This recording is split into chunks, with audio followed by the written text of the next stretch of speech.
नमस्कार दोस्तों, जैसा कि आप लोग को लगता है आप लोग का एक टॉपिक है रासायनिक विज्ञान। यदि आप केमिस्ट्री पढ़ते हैं, क्लास 12th में हैं, तो आपको न्यूमेरिकल सॉल्व करने के लिए फार्मूला का एक बेस चाहिए। मैं आपको पूरा फार्मूला केमिस्ट्री का आज बता दूंगा। और वीडियो को देखने से पहले आप लोग वीडियो को लाइक करिए, चैनल को सब्सक्राइब कीजिए, क्योंकि मैं आपको बोर्ड के लिए पूरा प्रिपेयर कर दूंगा। Important question, previous paper, all chapter के फार्मूला मैं एक ही वीडियो में आपको बताता रहूँगा। आप लोग पढ़ते रहिएगा। देखिए, यदि आपको केमिस्ट्री में अच्छा नंबर गेन करना है तो इसमें न्यूमेरिकल ज़्यादा केमिस्ट्री में नहीं पूछे जाते हैं। इसमें टोटल आपको 11 चैप्टर पढ़ने हैं 2025 बोर्ड में। इसमें जो पहला चैप्टर ठोस अवस्था था वो कट गया है, इसलिए आपको टोटल 11 चैप्टर पढ़ने हैं। उसमें से बता दें कि केवल 3 चैप्टर से न्यूमेरिकल आते हैं। ठीक है, मैं आपको पहले पूरा चैप्टर का सार बता दूंगा, कौन से चैप्टर में क्या क्या पूछे जाते हैं। उसके बाद आपको मैं पूरा न्यूमेरिकल बता दूंगा। तीनों चैप्टर में इंपॉर्टेंट जो पूछेंगे वो हर एक इम्पॉर्टेंट मैं फार्मूला को आपको बता दूंगा। ठीक है, चलिए मैं आपको शुरू करता हूँ। केमिस्ट्री में जो चैप्टर 5 है, आपका चैप्टर नंबर 1 है विलयन। ठीक है, चैप्टर नंबर 2 है विद्युत रसायन। चैप्टर नंबर 3 है रासायनिक बलगतिकी। और आगे देखते हैं, चैप्टर नंबर 4 है पी ब्लॉक के तत्व। चैप्टर नंबर 5 है डी और एफ ब्लॉक के तत्व।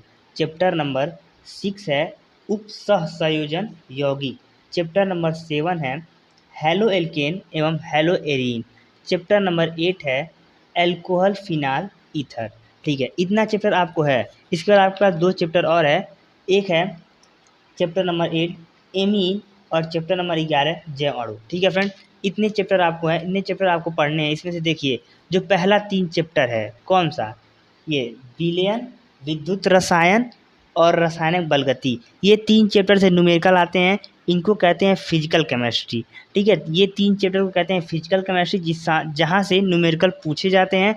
उसके बाद जितने चैप्टर शेष बचे रहते हैं उसमें से जो 2 चैप्टर होते हैं, सॉरी दोस्तों 3 chapter, P block, D and F block और उप सहसंयोजन, इनको कहते हैं इनऑर्गेनिक केमिस्ट्री। उसके बाद जो बचे रहते हैं 5 चैप्टर। 5 चैप्टर में कौन कौन होते हैं मैंने बताया, halo alkane, halo arene, alcohol phenol ether, aldehyde ketone तक कार्बोनिल, एमीन और जैव अणु। ये 5 चैप्टर हैं जिसको कहते हैं ऑर्गेनिक। ऑर्गेनिक से सबसे ज़्यादा नंबर पूछे जाते हैं, इसलिए आपको केमिस्ट्री में अच्छा नंबर गेन करना है तो आप लोग ऑर्गेनिक पे ज़्यादा कमांड कीजिएगा। क्योंकि देखिए, ये जो है मोलरता, मोलरता M इक्वल टू W गुणे 1000 बटे M गुणे V, योग क्या किस में होगा, ml में होगा। ठीक है फ्रेंड, V जो है वॉल्यूम, जिसको आयतन बोलते हैं, ml में होता है। चलिए आप लोग को बता देते हैं क्या क्या होता है। W बराबर होता है विलेय का भार, M बराबर होता है विलेय का अणु भार। ठीक है, W बराबर होता है विलेय का भार, M बराबर होता है विलेय का अणु भार, और जो V होता है वो आयतन होता है मिलीलीटर में। ठीक है, अगला आपका फार्मूला है मोललता, M इक्वल टू W गुणे 1000 अपान M गुणे V। इसमें W रहेगा, उसमें V था, इसमें W रहेगा। ठीक है, जिसमें देखिए जो स्मॉल W होता है, जो छोटा होता है उसको कहते हैं विलेय, जो कैपिटल होता है उसको कहते हैं विलायक। ठीक है, तो स्मॉल W कहेंगे विलेय का भार, कैपिटल W को कहेंगे विलेय का अणु भार। ठीक है, इसको कहेंगे कि जो स्मॉल W है उसको विलेय का भार, और स्मॉल m को कहेंगे विलेय का अणु भार, कैपिटल W को कहेंगे विलायक का भार। ये 3 है, ये आपको पता रहना चाहिए किसको क्या बोलते हैं, किसको क्या नहीं बोलते हैं। यदि आप लोग को ये नहीं पता रहेगा तो आप लोग नहीं कर सकते अच्छा नंबर गेन। ठीक है, और देखिए मोल अंश या मोल प्रभाव, ये सबसे इम्पोर्टेंट है, ये हमेशा पूछे जाते हैं। XA बराबर NA अपान NA प्लस NB। देखिए, जिसका मोल प्रभाव बोलता है उसको ऊपर जोड़ देते हैं, लिख देते हैं, और फिर A प्लस B जोड़ देते हैं। ठीक है, जैसे देखिए B का मोल प्रभाव निकालना है तो NB ऊपर कर दीजिए और NA प्लस NB कर दीजिए। N जो होता है फ्रेंड बता दें आप लोग को, N होता है मोलों की संख्या। ठीक है, मोलों की संख्या। और मोलों की संख्या कैसे निकालते हैं, N बराबर भार, भार को W से और भार को M से, मोलों की संख्या ऐसे निकालते हैं। ठीक है, ये आप लोग के लिए एक फार्मूला है। और राउल्ट का नियम, ये इतना इंपॉर्टेंट प्रश्न है जो हर साल बोर्ड में पूछा जाता है, हर साल बोर्ड में पूछा जाता है। इस फार्मूला को आप लोग याद कर लीजिएगा। देखिए, P naught minus P S upon P naught equal to N upon N plus capital N। ठीक है, इसको ये लिख सकते हैं या इसको आप ये भी लिख सकते हैं कि P naught minus P S upon P naught equal to, देखिए ये small W upon small M गुड़े capital M upon capital W. अब बता देंगे किसको क्या बोलते हैं, किसको क्या नहीं बोलते, सब चीज़ आपको मैं बता देता हूँ, आपको ऐसे डाउट में नहीं रखूँगा। ठीक है फ्रेंड, आप लोग हमसे जुड़िए, हमारे चैनल को सब्सक्राइब कीजिए। देखिए जैसा कि मैं आप लोग को बता रहा हूँ कि जैसे कि पेज वाइज पेज है मैं लिखा हूँ, आप लोग के लिए बहुत ही मेहनत किया हूँ, तो आप लोग प्लीज़ हमें सपोर्ट करें। पी नॉट जो है, पी नॉट को कहते हैं शुष्क विलायक का वाष्प दाब, पी एस को कहते हैं विलयन का वाष्प दाब, और जो स्मॉल डब्लू था, जो स्मॉल रहेगा उसको विलय कहेंगे, जो कैपिटल रहेगा उसको विलायक कहेंगे। ठीक है, जो डब्लू स्मॉल डब्लू है विलय का भार, स्मॉल एम है विलय का अणुभार, और कैपिटल एम जो है उसको कहेंगे विलायक का अणुभार, और जो कैपिटल डब्लू है उसको कहेंगे विलायक का भार। समझ में आया? ये है राउल्ट का नियम, और उसके सूत्र में किसको क्या कहते हैं ये आपको बता दिया। और है 5वां क्वेश्चन है, बहुत ही इंपॉर्टेंट ये भी है, क्वथनांक में उन्नयन delta T B equal to 1000 गुणे के बी गुणे स्मॉल डब्लू अपान एम गुणे कैपिटल डब्लू। ठीक है, ये आपको याद होना चाहिए, ये भी सबसे इम्पॉर्टेंट क्वेश्चन है। इसमें देखिए डेल्टा टी को बोलते हैं क्वथनांक में उन्नयन, के वी को बोलते हैं मोलल उन्नयन स्थिरांक, डब्लू कैपिटल डब्लू है, जो कैपिटल होता है उसको विलायक बोलते हैं, और डब्लू मतलब वेट, वेट मतलब भार। ठीक है, विलायक का भार। ओके, आपको क्वथनांक में उन्नयन हो गया। अगला है हिमांक में अवनमन, ये सबसे इंपॉर्टेंट है, ये भी बार बार पूछा जाता है फ्रेंड। ठीक है, इसको भी आप लोग देख लीजिए। हिमांक में अवनमन delta T F equal to बोलते हैं 1000 गुणे के एफ गुणे small W upon small W गुणे 1000, मतलब स्मॉल डब्लू गुणे कैपिटल डब्लू। तो इसमें देखिए क्या बोलते हैं कि डेल्टा टी एफ को बोलते हैं हिमांक में अवनमन, के एफ को बोलते हैं मोलर अवनमन स्थिरांक, और डब्लू को बोलते हैं ये डब्लू कैपिटल डब्लू है, जो कैपिटल आता है उसको विलायक बोलते हैं, जो स्मॉल में रहता है उसको विलेय बोलते हैं। तो ये कैपिटल डब्लू है तो इसको बोलेंगे विलायक का भार। ठीक है, आपको यहाँ तक हिमांक में अवनमन भी पता चल गया। अब चलिए आगे चलते हैं। ये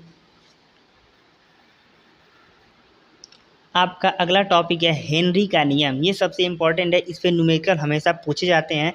हेनरी का नियम कहता है नियम P इक्वल टू के एच इंटू एक्स, के एच बोलते हैं हेनरी नेतांक, जो क्वेश्चन में आपको इसका मान दिया रहेगा, और एक्स को कहते हैं मोल अंश। ठीक है, अगला है आपका पराशर दाब, ये भी सबसे इम्पोर्टेंट है। पराशर दाब को पाई से डिनोट करते हैं। ठीक है, पाई इक्वल टू एन, ठीक है, N upon V R T. ठीक है, सबका लास्ट में नाम बता देंगे किसको क्या बोलते हैं। और देखिए pi equal to C R T कैसे हुआ है, सी की जो सी होता है ना, C equal to N upon V होता है। ठीक है, C equal to N upon V होता है, तो एन अपान वी की जगह सी रख दिए, सी आर टी हो गया। ठीक है, इसके आगे आपको बताते हैं, इसके आगे पाई इक्वल टू ये क्या है आप लोग को पता है, डब्लू गुड़े आर टी अपान एम गुड़े भी। ठीक है, ये कैसे हुआ, क्योंकि C equal to W upon M गुड़े भी होता है, तो सी की जगह पे ये हम रख दिए हैं इतना पूरा। ठीक है, और आर टी पहले से ही था, तो ये अगला नया फॉर्मूला बन गया है। और एक होता है pi equal to C S T. ठीक है, ये होता है इतना पराशर दाब के इतने इंपॉर्टेंट होते हैं, 4 से 5 वाला, इन सब पे क्वेश्चन पूछे जाते हैं। आप लोग इन सबको याद कर लीजिएगा, यदि आप लोग याद कर लेंगे तो आपको केमिस्ट्री में जो फिजिकल केमिस्ट्री से न्यूमेरिकल आते हैं आप सबको सॉल्व कर पाएंगे। देखिए आपको बता दें किसको क्या क्या बोलते हैं। ठीक है, पाई को जो होता है उसको पराशर दाब बोलते हैं, सी से जो होता है उसको सांद्रता बोलते हैं, टी से जो होता है तापमान होता है। ठीक है, और आर से जो है गैस नियतांक, आर को गैस नियतांक बोलते हैं, जिसका 0.0821 मान होता है। और देखिए ये स्मॉल डब्लू है ना, तो विलेय का भार, स्मॉल एम है विलेय का अणुभार। यही अगर कैपिटल डब्लू रहता तो विलायक का भार होता, कैपिटल एम होता तो विलायक का अणुभार होता है। ठीक है, आप लोग याद कर लीजिएगा।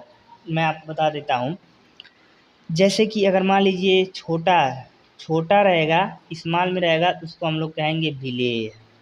ठीक है, जब वही कैपिटल में यानी बड़ा रहेगा उसको कहेंगे विलायक। और आपको पता है विलेय किसे कहते हैं, जिस विलयन मतलब विलयन में जिसकी मात्रा कम होगी उसे विलेय कहेंगे, विलयन में जिसकी मात्रा ज़्यादा होगी उसको विलायक कहेंगे। ठीक है, चलिए ये 1 नंबर का फॉर्मूला जो होगा चैप्टर का 1 नंबर वो कंप्लीट हुआ।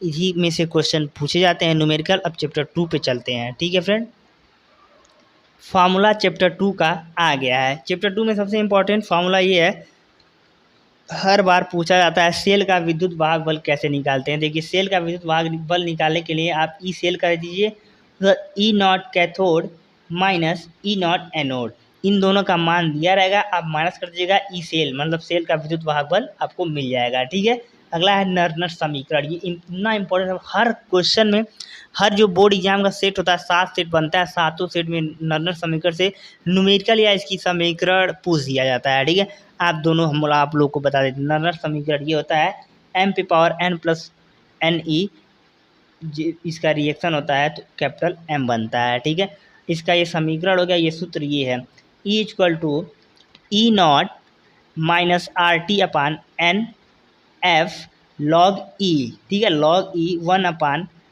जो बड़ा ब्रैकेट में m पावर पे n प्लस।